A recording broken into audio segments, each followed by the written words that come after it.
Has U.S. President Donald Trump launched a crackdown on academic freedom and free speech?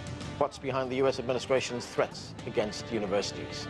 Hello, I'm Arnold Naidu, and this is The Heat.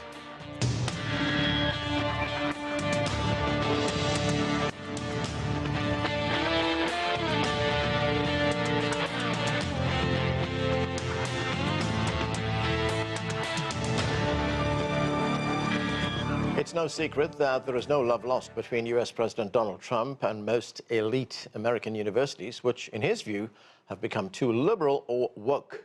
Last week, Trump delivered the commencement speech at the University of Alabama and talked about what he hopes will be a shift in the country's future.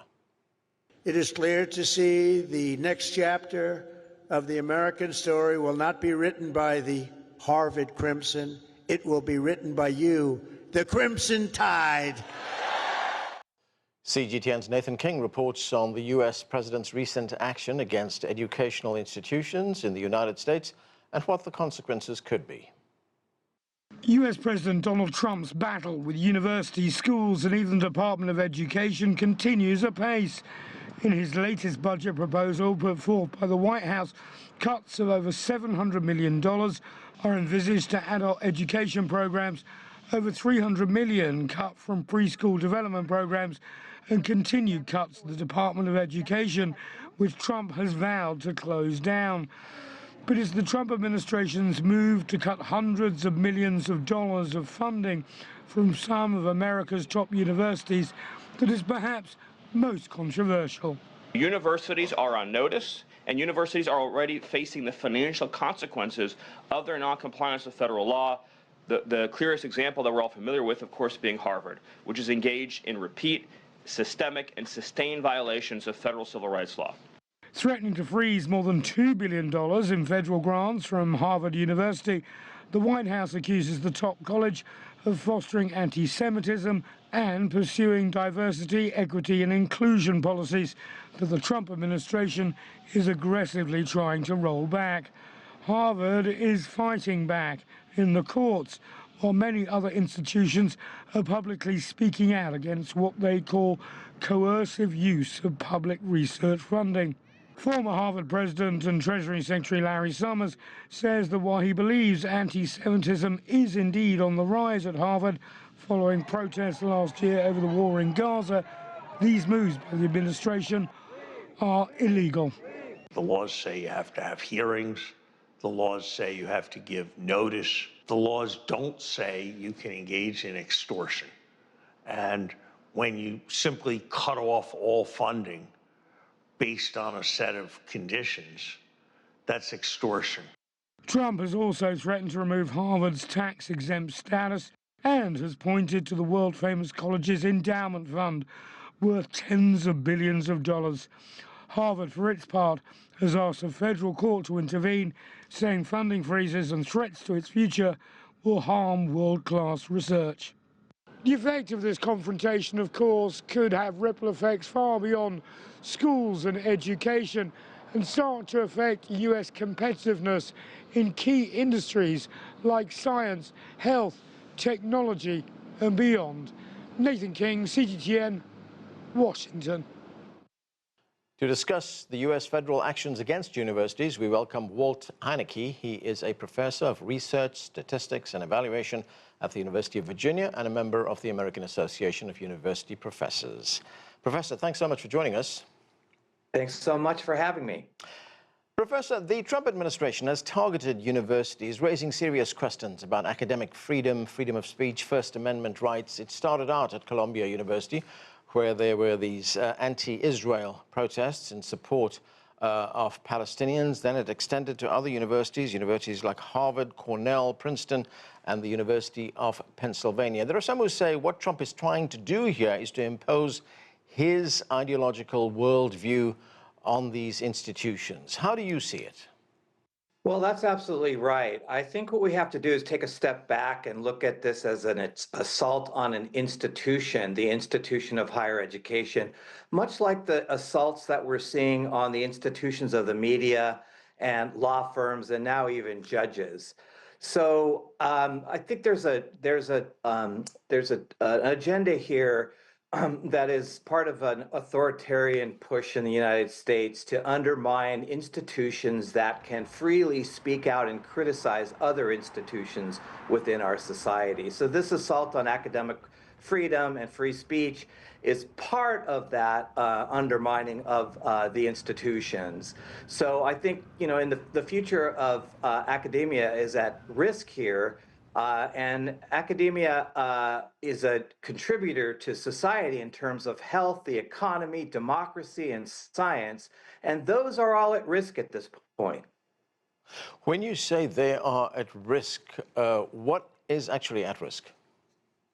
Well, the ability for faculty and institutions to actually engage in their duties as researchers and as teachers in this society and preparing the next generation of students for society. The ability to conduct science in the health area is being undermined, and this could have significant impacts on death rates in the United States. One of the reasons that the president has given for these actions against universities, he says, is that they have failed to protect Jewish students who, in some instances, have been targeted by demonstrators. Is there some credence to that? Well, I think, anti-Semitism has always been a problem in the United States of America. But the extent to which this is being used as a political cudgel is disappointing and dangerous, to say the least. We have groups like Jewish Voices for Peace and even our own Hillel organization on campus arguing that anti-Semitism shouldn't be used as a cudgel for other political and ideological agendas.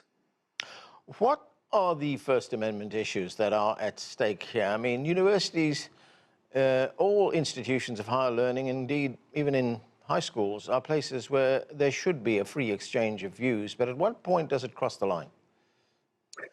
It crosses the line at the point where pressure from the administration is used to go after particular viewpoints that are expressed in protest and free speech. And specifically, I'm referring to pro-Palestinian speech at universities, which are being targeted in a way that is problematic and in a way that is uneven.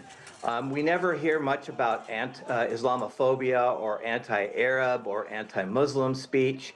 That has been taken off the agenda, and it looks like to me that when free speech on campuses are undermined and limited through deportations, visa changes without informing students that this is happening. That's where we've crossed the line. Some of the cases that have been taken against individual students have been very alarming. And I'm thinking of the case here of the student at Columbia University, Mahmoud Khalil, who's taken in the middle of the night from a residence at the university, transported to a prison in Louisiana, where he still is. Then there was the case of Moshin Madawi, who was arrested and then ordered released by a judge. I mean, when you see cases like this, which have received a lot of publicity around the country, what is the message that sends to both faculty and students? The message is to keep your mouth shut, don't protest, and don't exercise your free speech rights. These cases are outrageous examples, but they're happening in less public places and spaces as well. And basically what it's doing is telling protesters and students and faculty that they don't have a right to protest in the United States anymore, that they may get deported, even though they may be green card holders or even citizens at this point. So this is where the line has definitely been crossed. And the message is to chill free speech, to chill protest, to chill what happened during the 1970s, in which universities were the hub for protests that actually contributed to the ending of the Vietnam War. And the president has also threatened, prospective students who are either already here or are coming here. He's used things like the Department of Homeland Security to say, look, these students will not get visas if these universities don't comply with what I'm saying. In fact, he said Harvard has been warned its ability to enroll foreign students will be revoked. Yeah, so this is, again, part of that major assault on the institution of higher education. There are many fronts that the Trump administration is engaging in on this. There are many ways that he's trying to attack and kill universities. There was a really great film done probably in the 2000s called "Starving the Beast," and it was about the neoliberal attempt by conservatives to undermine universities. This has been going on for 30 or 40 years. But what we're seeing now is the killing of the beast, the killing of the universities, and things like the item that you just mentioned about the impact on international students is another way of undermining the United States university's ability to draw the best students from around the world, and also to receive tuition funding from those students. So it's basically warning international students: don't come to our universities anymore. You may be deported. Your speech may be limited. So it's really just another tool in a way to undermine and destroy public higher education. That's right. There are tens of thousands of foreign students who come to the United States every year to study at universities here. They bring something with them, as you point out. They are among the best students around the world who come here. And of course, they take away a lot from here when they return to their countries, if they do.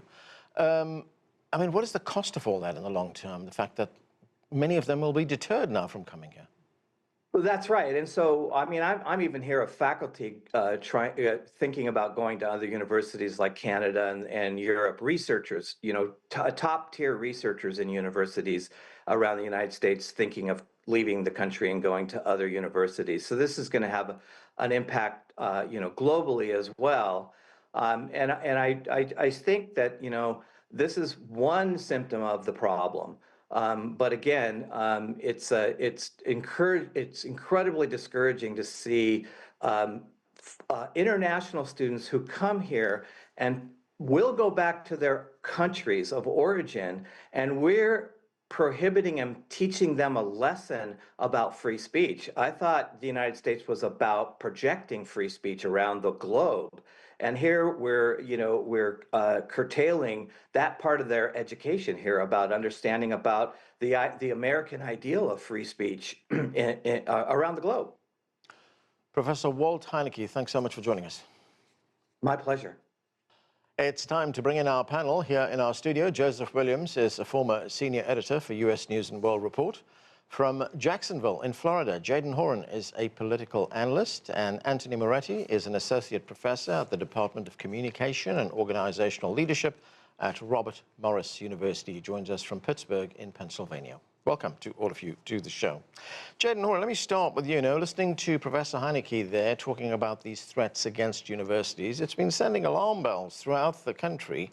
I mean, universities are places where there will be dissent, there will be vigorous debate, but there are also questions being raised about academic freedom, freedom of speech, and of course the safety of students as well. What is your view on what the president is doing right now? Well, universities are places where there's free speech and there ought to be dissent, but there really should not be discrimination. And from what we understand, the Trump administration, their policy related to this is that the universities, and specifically those that allowed pro-Hamas protests on their campus and aided and abetted viewpoint discrimination and violated the civil rights of Jewish students, that they are not entitled to federal funding because they violated the civil rights of those students, and that federal funding is contingent on compliance with the standards and conditions of federal funding. So what we do know is that because it's Donald Trump, many are just automatically saying that they're going to oppose this. But the fact of the matter is the Supreme Court has ruled decisively on this issue, on both the idea that federal funding and tax-exempt status, and we can split the baby here because there are those universities where it is contingent on federal funding based on their compliance with civil rights laws, and then others where they have chosen to be defiant. In the case of Harvard, and I believe Princeton has co-signed a letter with Harvard Columbia University is taking a more strict stance after initially complying.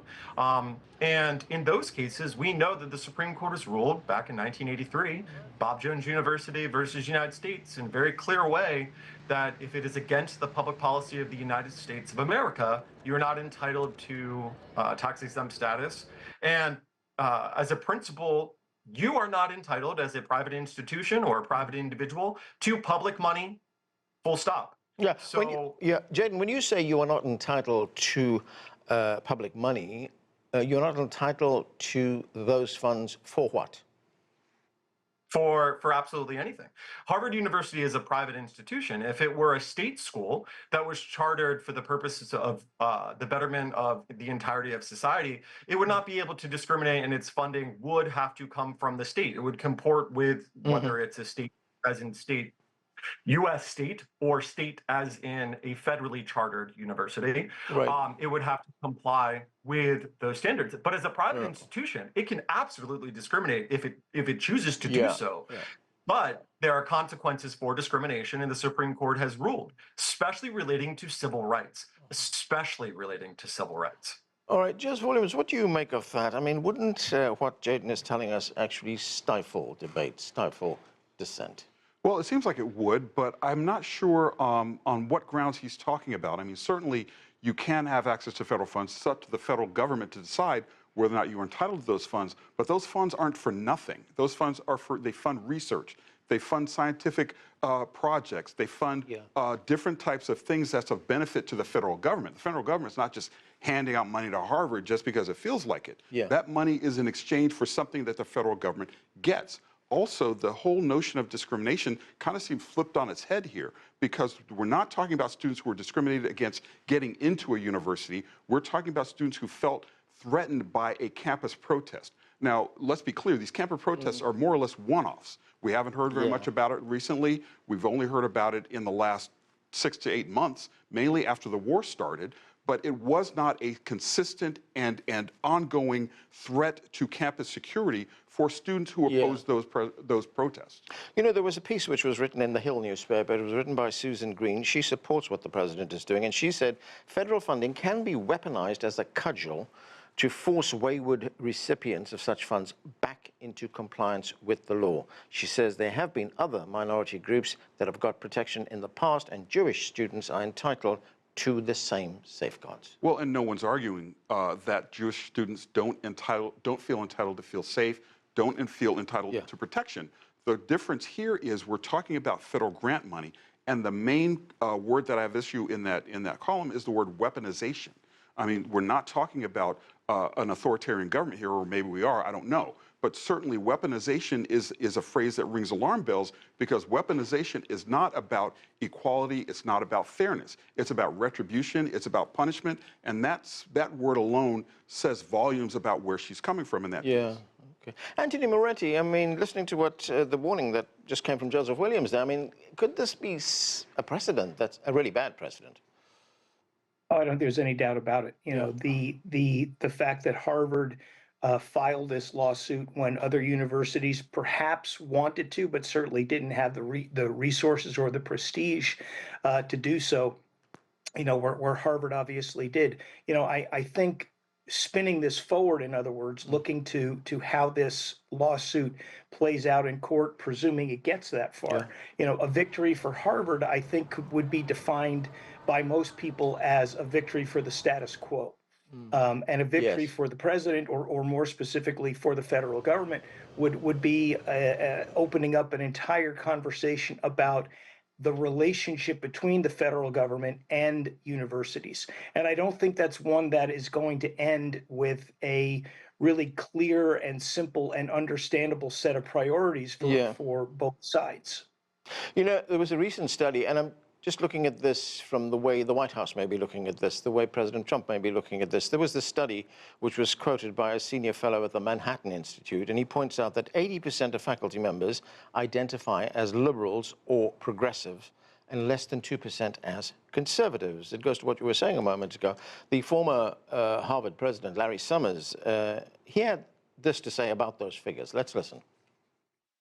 Harvard's had a big problem with anti-Semitism. It's had a big problem with too many progressives relative to the number of conservatives. It's had a big problem of paying too much attention to identity politics. So what do you make of Summers' comments there? I think that whether somebody is liberal or conservative, Democrat or Republican, that is his or her right. And I don't think anybody should have necessarily an argument with that. I think, though, that there is a leap that critics are making in this case that I think is really unfair. And I think the presumption is that, well, if it's a liberal institution, then it probably has an anything goes philosophy. And that means that anti-Semitism is going to have a greater chance to fester and to spread. I don't think that any reasonable university faculty member, whether he or she is a president down to the adjunct professor who teaches a couple of courses, no reasonable faculty member or administrator can say that anti-Semitism is good, that anti-Semitism is something that we ought to be promoting and that we want to see students be afraid. That's absolutely counterintuitive to what a university education stands for. And so I don't think this is really an issue of liberal versus conservative or Democrat versus Republican. I think this is taking a look at a situation, and instead of saying, maybe there's a problem here we should discuss, instead what we've seen is, let's just jump to a conclusion. Let's put what might be onerous and unconstitutional decisions in place and then sort it all out later. That's not the way leadership should work, whether it's from the White House or from a university. If there's a problem, identify it, put meaningful fixes in place, but don't just simply cast all of higher education with a brush that says you're allowing anti-Semitism to spread, because it's just not a fair argument to make. Yeah. Jadan, what do you make of that? I mean, does it really matter whether faculty lean left or right? No, of course it doesn't matter at all. Private institutions have freedom of association. If that's what they want, that is fine.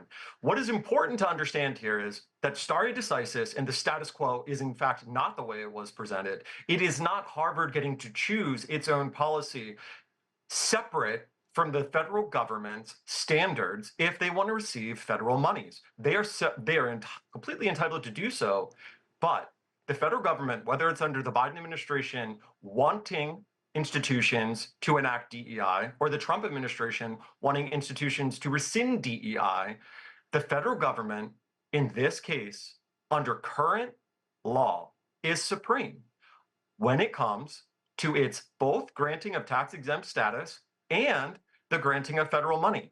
There is an entirely separate argument here about academic freedom, about freedom of association.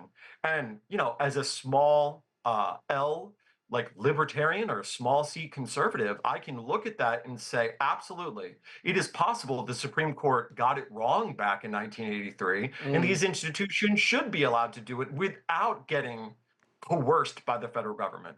But that's not where current federal law is. And the Trump administration is looking to enforce current federal law, and it feels like a whiplash from the Biden administration. But we have to understand that the granting of federal money, public money, to an institution is contingent on what is in the policy interest of the United States. Right. And we know what is in the policy interest of the Trump administration's government of the United States. Yeah, Jadan, there could be a broader consequence here, as we heard from Professor Heinecke a moment ago, and that is, I mean, these funds could have, the denial of funds, that is, could affect things like research, investment in technology. Well, I mean, there could be a loss. Right. I mean, that's for a university to reallocate their resources to determine or change their policies to put them in compliance with grant standards. If the grant standard said, you know, that you have to have a certain amount of employees in order to process the grant, certainly universities would step up. I mean, there's all kinds of standards. What we have to understand is, if we separate that it's Donald Trump, if we separate that it's someone who says bellicose things, and we just look at current law, it is the current federal policy of the United States, as decided by the Supreme Court, Department of Education, and the Justice Department, that in order to receive a federal grant, you must comply with the policies and standards for that grant. Okay. Period. Jez Williams, there's also an argument made by some who support what the president is doing that these actions have been taken in the past against universities who didn't comply with civil rights laws, for instance. Do they have a point? Yes and no. And there are two things that I kind of want to take issue with is that, again, this is not money just handed out for nothing. The federal government is getting a return on its investment here. And when the racial discrimination component started in the 60s, 70s, 80s, all the way through, it has always been the policy of the university that more diversity is better, that diversity is a situation that improves campuses, that improves the standard of learning, that improves ideas. Now, in this situation, we cannot separate Donald Trump from this policy. Jadan, your guest a minute earlier, says, well, if you separate Trump out, we still have the same situation. I would argue we absolutely do not, mainly because Trump is the one who is instigating this kind of draconian policies about funding. And the funding is going to extend beyond just making sure that there are no more Palestinian protests on campus, or that people who participate in said protests are either going to be found a way to be deported or expelled or jailed. We are talking about a situation here where most colleges and universities do have a conservative presence. On Harvard University's campus alone, the Harvard Federal Society is one of the best funded student organizations on that campus. Now, again, we are talking about a cooling effect where it's going to trickle down. If Harvard gets punished for this, you will have fewer scholars. You will have fewer scientists. Already the United States is ranking about middling of the pack in OECD rankings for students coming out with math proficiency, English proficiency. We have to import those students from overseas. Those students are going to have different views, and those different views are going to get universities in trouble. But writ large, I would say this is something that is not in the United States' best interest to do, to defund any university over this sort of a thing.